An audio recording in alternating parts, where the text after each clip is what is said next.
the road to the biggest event in esports begins right here.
Welcome back to the League of Legends Season 3 World Championship live from Los Angeles, California. I'm Trevor Quickshot Henry and co-piloting the analyst desk.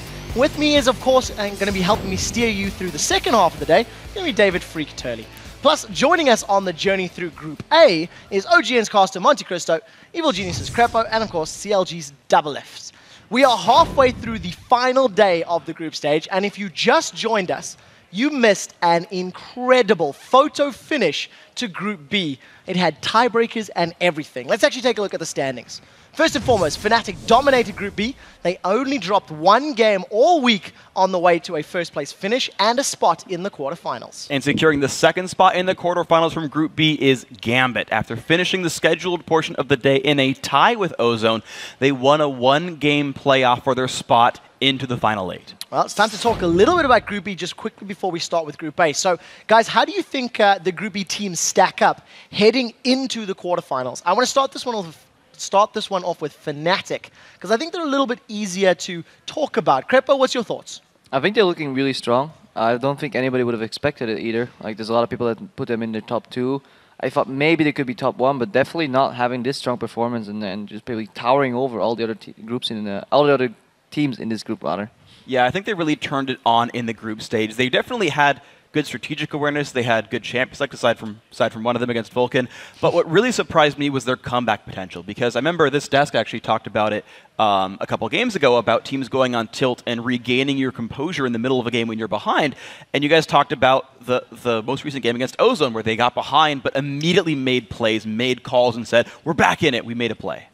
And one thing that strikes me about Fnatic and Gambit is the fact that they're so solid and Gambit is so clutch, because I think they've had so much tournament experience, nerves don't get to them anymore. You see a lot of new teams coming in here. This is for some teams it's their first LAN ever, and it's on a world stage. These guys don't care. They're playing really solid, and they're not affected by the nerves at all. And there's a reason they call it, like we call it in Europe, pulling a Fnatic. They're renowned for hiding in a random bush, a random place, just making the comeback. They don't care. 2,000 gold behind, 3,000. They will keep trying and they'll keep fighting. And if they lose, so too bad. Yeah, I'm really, really happy that Double have brought up Gambit, because, of course, Gambit, they've also qualified for the quarterfinals after beating Ozone. I know that, Monty, you picked them as your dark horse in the group. They came out, they ousted Ozone, who you were also considering. What's your take on Gambit? Well, I not only picked them as my dark horse, but to exit the group as well. So, I mean, I said this at the beginning. You can never count Gambit out. They are a clutch team. You can't underestimate them.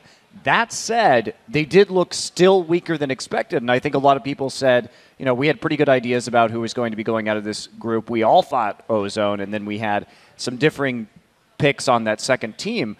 But I came in thinking that this group would be pretty hotly contested. Fnatic has just cleaned up, but for me, Fnatic's been playing great, but they also, I feel, haven't faced the best competition because the other teams really failed to live up to expectations here. Yeah, I think Gambit gets a lot more recognition because other teams failed to meet expectations and they exceeded expectations. People don't expect a third seed from Europe to put on such a show, but I don't think they'll be able to. Maybe they won't be able to put on such clutch moves and just turn out the very last second against more solid teams. I think it's in some ways unfair, in some ways unfair, because last year CLG EU was the third seed coming out of Europe, and you guys took top 4. Crepo, of course, you guys did amazing right there. And I think it speaks to the sort of late in the season turn on by Gambit. They had a really rough season the whole time through, and then the boot camping kicks in. And you're right, Monty, that they're not really completely up to form, but you're still seeing a lot of those amazing plays. Like the last 5 minutes of that game against Ozone is the Gambit that took top 4 last year, that never finishes outside the top 4 at any LAN ever. You see glimmers of that Gambit. They just need to shore up the rest of their gameplay. Yeah, talk to me a little bit just quickly about the games that Gambit played today, because first of all, they almost lost the first 20 minutes. They lost the first 20 minutes of the game versus Vulcan. Then Vulcan made a play on Baron, Gambit got back in it. They were playing against Ozone. They had an incredible lead, and they almost lost it at Baron. So they have managed to pull up, but what's your take on those mistakes, just very quickly? Like, oh my god, these guys are so clutch. And especially, I just want to point out, Diamond and Alex Itch, they're just so clutch. It feels dirty, almost. Like, I don't want to put salt in the wounds, Crepo, but like, when they played EG in the third game, yeah, I'll just do it anyways. When they played EG in the third game, when they made that flash play, I don't know if people watched EU playoffs, these guys are just clutch at the very last possible moment, they'll just pull it out. Well, we'll have to see if they can keep doing that, because they're living life dangerously. That does bring us up to speed as we get ready to rocket into the 5 remaining Group A games. But first, let's take a look at those standings. China's OMG and Korea's SKT are locked in as the top 2 teams in the group and guaranteed a spot in next week's quarterfinals. Which means that Europe's LemonDogs and North America's Team Solo Mid can finish no higher than 3rd, while the wildcard Gaming Gear EU only has 2 more chances to take a game here at Worlds. All right, I do want to talk a little bit about the 2 teams that qualified for the quarterfinals out of Group A, China's OMG and Korea's SKT1. So how do you guys see them stacking up against the other 6 quarterfinal teams? I'm going to list them off. China's Royal Club, Korea's Najin Black Sword, Taiwan's Gamma Bears, North America's Cloud9, Europe's Fnatic, and Gambit. Let's start with Monty. I feel like we have a pretty good read on Royal and Cloud9. We've seen a lot of their games. We don't have a lot of information about Najin Black Sword or the Gamma Bears right now.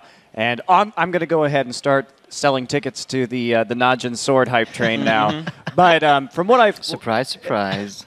I mean, just if you look at the team in the past, yes, they haven't had the best placement. They finished effectively 5th in the last 2 seasons of Champions in Korea after taking that first place victory with a different top laner, Moknoon and Winter. But that said, this is a great patch for Najin Sword. You have Prey, who's an extremely solid Trinity Force AD carry player. You have Expression, who is a carry top laner known for his Jax and Aurelia play. They have 2 mid laners here, one of which is Nagne, who's an assassin mid player. And I hear nothing but praise from the Korean pros about Watch and solo queue these days on his jungling. And not only that, but the scrim records that I've been hearing about coming out from China and Korea as of late. IG has said they went 0-10 against Sword and scrims. And then couple that with the fact that Najin also brought their sister team, Najin Shield, to America to practice strategies with. They're really making a push here. So we haven't seen them in a while. Will they be able to live up to this? But I think that if you look at it from the perspective of the patch, the team, their infrastructure, their scrims, have a little more faith. Yeah, I think you're right that they're definitely a strong team and a good challenger for the throne here. The only thing I can really say to this point as well is that they had been playing, though they didn't get very far in Champions Summer, they have been playing the NLB tournament, which is something that's going to have VODs. Am I wrong in this one? Yeah, Sword's been playing televised matches. They at least have matches there that teams can look at. They had a final against LGIM, so there at least are televised matches there that teams can research to look at their champion pool and see what they can do. It has been a while since those games, though. Yeah, and I've played against Prey multiple times across my career, and this guy is really, really good. At first, I disrespected him, and I was like, this guy's not very good, but it turns out he's actually a really strong player. He's versatile, he's really lane dominant, and just everyone on Shield, or on Sword, it seems, people say that they're actually even stronger without Moknoon because Expression is just so godlike. I mean, this team, they can't be underestimated if you're coming into the quarterfinals. We've spent a lot of time talking about Najin. Let's start to roll this one along. So let's touch on Royal and how, we've compared them to the likes of OMG. I know, Freak, you had some thoughts on this one. Yeah, so I think they're a very similar team in terms of they play a similar type of game where they're very aggressive. They're going to look for dives, they're going to look for plays. They've got an assassin mid laner. But their actual their playmaking comes from different roles. I know you talked about this to me a little bit, Double Lift. Yeah, so Royal is especially a CLG-esque team where their bot lane is basically just the centerpiece of their team. You see them send their duo lane a lot mid. Twitch Annie is kind of their signature from playoffs. They really like to just get their... they say that when Uzi gets fed, they win. If Uzi's having a bad game or if he goes on tilt or if he just doesn't have a good game, they always lose. It doesn't seem like their champion pools are very good. Whites is known for his fizz. He can play like TF and Zed, and people basically just undervalue the rest of the team and say Uzi is the star of the show. Well, I know we're going to be getting back to this a little bit later today. We'll touch on, of course, Gamma Bears and Cloud9. But for now, let's take a look how you guys stack up against each other on the analyst desk standings. Sitting at the top of the pack are the viewers with a massive record of 30-5. In second place, it's the Trinity Force of Casters and Monte Cristo at 28-7. At the bottom of the standings are Doublelift, 3 games back, and Crepo, 4 games off of the first. All right, you guys have 5 more chances to predict correctly, which means you might not want to choose the same games as the viewers if you're actually hoping to win this thing. And I think Group A is going to be a little more difficult. But before you make your picks, we need to go over the games that are coming up, guys. Up first, it's Europe's LemonDogs taking on North America's Team Solo Mid in a grudge match rematch. Then, Gaming Geek EU fights for the first win on the world stage against SK Telecom T1. After that, it's a battle between OMG and LemonDogs. Then Team Solo Mid takes on Gaming Gear. And finally, we close out the group stage with an epic battle between the 2 top teams of the group, Korea's MVP Faker and and SKT1 versus China's MVP Cool and OMG. Going to be a massive matchup. And once that final Nexus has fallen, please don't go anywhere because the captains of Cloud9, Najim Blacksword, Royal Club, and Gamma Bears will take to the stage to choose their quarterfinal opponents. All right, before we get to the selections, we get to watch some more games, which means, gentlemen, it is time for you to make your 36th prediction of the group stage. The LemonDogs versus Team Solo Mid. Freak, who do you have coming out of this match with a W? I got to go with TSM. They won the first time around, and I think that from what we saw of their games yesterday, they still look pretty strong as a team. They make some good choices. Their conceptual play is good. And just to get some extra pride for them, I think they want to win this match pretty strong. I agree with Freak. I think TSM, for the pride factor, and, I mean, we have that history as well, they really shut down Nuke Duck in mid lane. Faker had a great game on Zed last time around, so TSM it is. Faker? Oh, Faker. Reggie. Reggie. It's getting close. Wow. Major Faker. Yeah, it's getting close. I'm going with TSM as well. They're just seeming really solid. It's a shame they didn't make it out of the group, but I think they're playing really well right now. I'm going to rep Europe and go for LemonDogs here. I'm predicting that the fans are going to go for TSM, and if I want to make it back into the standings, I'll probably have to go for LemonDogs.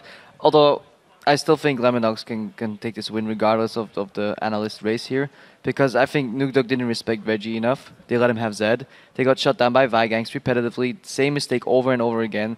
At least they will realize what a threat Dyrus' Vlad is. I think they made too many obvious mistakes that they can easily avoid right now, and I just want to see the power of LemonDogs come out. Yeah, it's definitely going to be a matchup that these two teams, either team can win it. And I think for LemonDogs, they may want it more because of how badly they were beaten last time. You know, we were theorizing a little bit about picks and bans, and I want to see what's better, the apple pie hunger or if it's going to be the revenge hunger. If you guys think you can do better than these guys, and based on the standings you can, head over to lolesports.com and make your picks for all of today's matches. Just go to schedule at the top, go to day 6, and make your predictions. Then hit us up on Twitter and let us know which matchups would you most like to see in the quarterfinals and why. We are at LOL Esports, and be sure to use the hashtag Worlds. We'll be reading our favorite responses and massacring your Twitter handle later on in the show. And if we pick yours, you'll get a Logitech G602S gaming mouse. That's my job to destroy them. Guys, we do need to go to a very quick break, but when we return, the LemonDogs and Team Solo Mid face off on the Rift. The Season 3 World Championship will be back in 3.5 minutes.